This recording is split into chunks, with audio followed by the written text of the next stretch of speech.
মই ব্ৰইলাৰ মুৰ্গী বুটৰ দালিৰে বনাম দেই। কিন্তু বুটৰ দালিৰে বনোৱাৰ আগতে মই ব্ৰইলাৰ মুৰ্গীটো একেবাৰে উতলা গৰম পানীত দি বইল কৰি লৈছোঁ, তেতিয়া লোকেলৰ নিচিনা হৈ যায়। এইটো আপোনালোকে নিজেও কৰি চাব পাৰে। আৰু আনফালে মই পিঁয়াজখিনি আৰু নহৰু আৰু আদা ভাজি লৈছোঁ তেলত।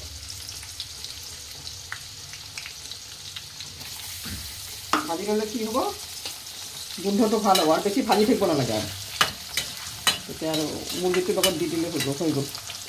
সেইকাৰণে আপোনালোকেও ভাজি লোৱাৰ চেষ্টা কৰিব, টেষ্ট বেলেগ হয়। ভাজি লোৱাৰ পাছত মই কিন্তু মিক্সিত মাৰি গুড়ি কৰিম দেই। আপোনালোকে কৰি চাব, নতুন নতুন পদ্ধতি মানুহে কৰি চায়, গতিকে আপোনালোকে কৰি চাব। মই এটা তেলত ৰস চাউল দিছোঁ দেই। মই অলপ দিনৰ পৰা ৰস চাউল ব্যৱহাৰ কৰি চাইছোঁ, গতিকে সোৱাদটো অলপ বেছি হৈ গৈছে।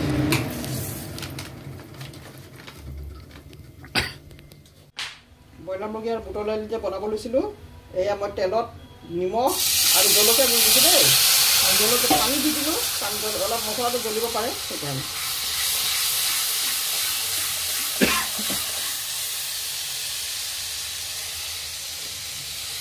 এতিয়া মই জিৰা আৰু ধনিয়া গুড়ি দিছোঁ, 5 টকা দামী মিট মছলা।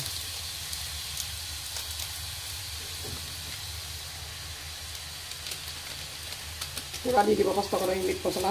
মই গোছ আধা কেজি আৰু বুটৰ দালি 1 পোৱামান বনাইছোঁ, গতিকে মই দি দিলোঁ।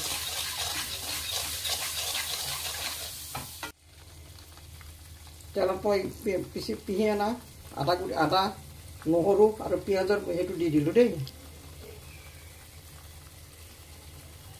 আপোনালোকে তেলত দি ভাজিব, অলপ গোন্ধ ওলায়, সেইটো সহ্য কৰিব লাগিব, তেতিয়াহে সোৱাদ হ'ব তৰকাৰী।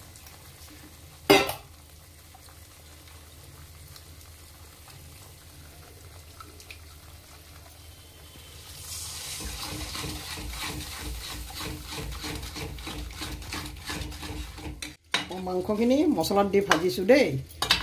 অলপ দেৰি ভাজিব লাগিব, কিন্তু অলপ ভজাটো কষ্টকৰ। মছলা দি দিছোঁ, অলপ গোন্ধ ওলায়, গতিকে ভাজিব, কিন্তু নাভাজিলেও সোৱাদ নহয়।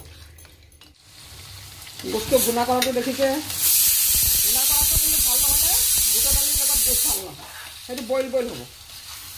সেইকাৰণে আপোনালোকে ভুনা কৰাটো চাওক।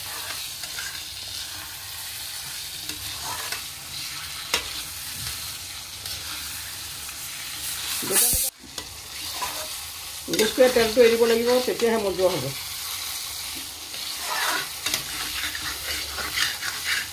কেৰাহীখনৰ পৰা মাংসখিনি নিজে এৰা খাব, তেতিয়াহে তৰকাৰী বনোৱা হয়।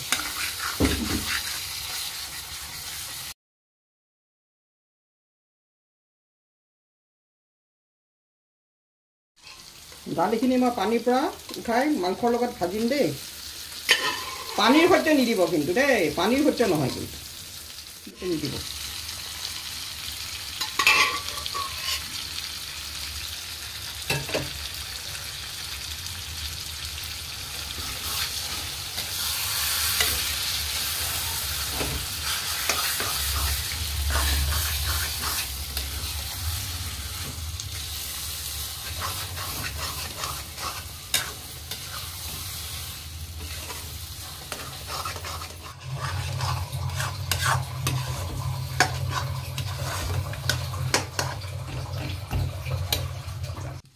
মোৰ কেৰাহীখন সৰু হোৱাৰ কাৰণে এখন আন কেৰাহীত মই গৰম পানী বনাই পেলাই এই বুটৰ দালিখিনি আৰু গোটখিনি ঢালি দিলোঁ দেই। মোৰ কেৰাহীখন অলপ সৰু হৈছে, আপোনালোকে ডাঙৰ কেৰাহীত বহাব, সলসলি কৰি থাকিব লাগে।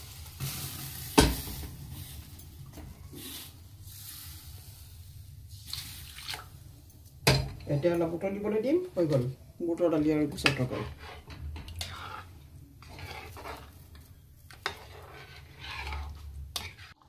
এই ডালগোচ যে বনাইছিলোঁ, পূৰা ৰেডি ডালগোচ। দেখিছে তেল আগফালে চাগে ওপৰত উঠিছে, আৰু মাংস পূৰা সিজি গৈছে, দালিও পূৰা গলি গৈছে। এতিয়া আপোনালোকে ভাত বা ৰুটিৰে পৰিৱেশন কৰে। খাই কেনেকুৱা পালে মোক জনাব।